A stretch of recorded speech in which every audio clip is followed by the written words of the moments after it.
Good morning students. BA first year philosophy की class में हम हमारा पहला पेपर भारतीय दर्शन पढ़ रहे हैं। आज हम इस क्लास में वेदांत दर्शन को शुरू करेंगे और वेदांत दर्शन के दो फिलोसफर्स को हमको पढ़ना है। एक है अद्वैत वेदांत और एक है विशिष्ट अद्वैतवाद। अद्वैत वेदांत के प्रतिपादक शंकराचार्य हैं, जिन्हें आदि शंकराचार्य के नाम से भी जाना जाता है, और विशिष्टाद्वैतवाद के प्रतिपादक रामानुज माने जाते हैं। देखिए, वेदांत का मतलब क्या है। वेदांत तो जैसे शब्द से हमको पता चल रहा है कि जो वेदों के अंत में लिखे गए या जो वेदों का आखिरी हिस्सा है उसे वेदांत कहा गया। वेदों के आखिर में जो लिखा गया उन्हें उपनिषद भी कहा जाता है, उन्हें आरण्यक भी कहा जाता है। और इन्हें अलग अलग नाम से क्यों बुलाते हैं? जैसे आरण्यक क्यों बुलाते हैं? क्योंकि ये जंगल में लिखे गए। और उपनिषद का मतलब होता है, 3 शब्दों से मिलकर बनता है, उप प्लस नी प्लस सद, मतलब किसी के निकट बैठकर हम कोई चिंतन करें या हम कुछ सीखें, जिसमें किसके निकट? गुरु के निकट बैठकर। तो पहले के जो टीचर्स होते थे वो जंगल में रहते थे और वहीं पर शिष्यों को रखते थे, और जो भी अध्ययन उस समय किया जाता था, चाहे वो जगत के बारे में किया जाता हो, चाहे वो व्याकरण के बारे में किया जाता हो, या गणित के बारे में किया जाता हो, या प्राकृतिक विज्ञान के बारे में किया जाता हो, वो सब जंगल में होता था। इसका जो प्रमुख उद्देश्य होता था वो ये होता था कि व्यक्ति नगर से दूर रहेगा तो जंगल में शांति होती है नगर के मुकाबले, और नगर के शोर शराबे से, वहाँ की बाजार व्यवस्था से दूर रहकर शांत चित्त से छात्र अध्ययन करें। इसीलिए जंगल में पहले गुरु रहा करते थे। एक प्राकृतिक वातावरण भी विद्यार्थियों को मिलता था। आजकल भी ये अधिकतर यूनिवर्सिटीज़ और कॉलेज जो हैं वो शहर से दूर ही बनाए जाते हैं। ये बात की बात है कि उसके आसपास शहर बस जाता है।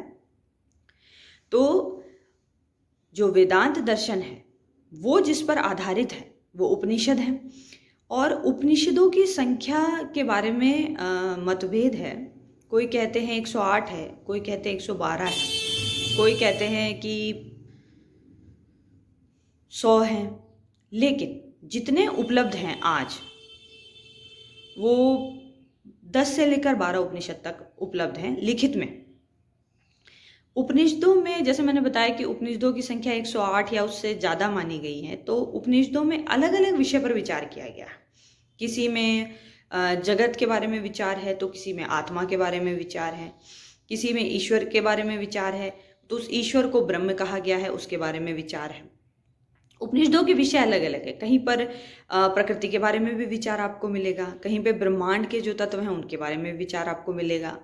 और एक उपनिषद में जो बात कही गई है, ऐसा हुआ है कि दूसरे उपनिषद में उससे विपरीत मत या उससे स्वतंत्र मत मिल सकता है। तो कई लोग ये कहते हैं कि उपनिषदों में जो बातें कही गई हैं वो एक दूसरे की विरोधी हैं, वो एक दूसरे को काटती हैं। तो उपनिषदों में संगति नहीं है, उपनिषदों में विरोधाभास है। विरोधाभास का मतलब होता है कि वो आपस में मेल नहीं खाते, एक दूसरे के विरोधी हैं, कि एक कुछ कहता है दूसरा कुछ कहता है। तो कुछ लोगों ने ये आरोप लगाया कि उपनिषदों में हमें सही ज्ञान नहीं प्राप्त होता, उपनिषदों से जो ज्ञान प्राप्त हो रहा है वो विरोधाभासी है, विपरीत है, इसलिए एक दूसरे को खत्म कर देता है। तो जब ये बातें कही गई तो एक ऋषि हुए थे वादरायण, उन्होंने ये समझा कि मैं उपनिषदों का अध्ययन करता हूँ और एक ग्रंथ की रचना कर देता हूँ, ताकि लोगों को जो मतभेद हो रहा है या लोगों में जो मतभेद हो रहा है या उनको अगर चीज़ें समझ नहीं आ रही है। देखिए, सबसे महत्वपूर्ण बात जो जवाब दिया गया वो ये था कि एक तो सभी उपनिषद नहीं पढ़ते थे, किसी ने बमुश्किल 1-2 उपनिषदों का अध्ययन कर लिया और उसमें अगर उन्हें कोई विपरीत बात दिख गई तो उन्होंने ये कहा कि इनमें तो विरोधाभासी बातें लिखी हुई है, तो सारे उपनिषदों का अध्ययन संभव भी नहीं था। तो फिर वादरायण ऋषि ने सारे उपनिषदों का अध्ययन किया और एक ग्रंथ की रचना करी, जिसमें हम ये कह सकते हैं कि उसने सारे उपनिषदों का सार लिख दिया। उस ग्रंथ का नाम था ब्रह्मसूत्र।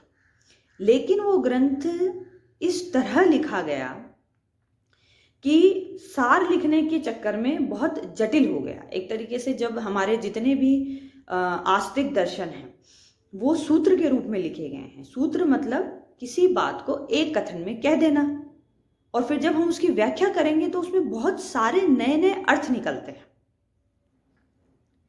उसकी व्याख्या की जगह तो ब्रह्म सूत्र में वादरायण ने सूत्र लिखे किसके बारे में? जगत के बारे में, आत्मा के बारे में, ब्रह्मांड के बारे में, प्रकृति के बारे में, इन सभी के बारे में। अब इस वादरायण के ब्रह्म सूत्र की व्याख्या करने की जरूरत पड़ गई, क्योंकि ये बहुत जटिल बन गया। जरूरत ये पड़ी कि इसकी व्याख्या इस तरह की जाए कि लोगों को समझ आ सके, या जो व्यक्ति अध्ययनशील है कम से कम उसे तो समझ आए। तो उस ब्रह्म सूत्र की व्याख्या के लिए उसके बाद वादरायण के शिष्यों ने बहुत प्रयास किया। उनमें से 2 प्रयास बहुत महत्वपूर्ण है और आपके सिलेबस में है।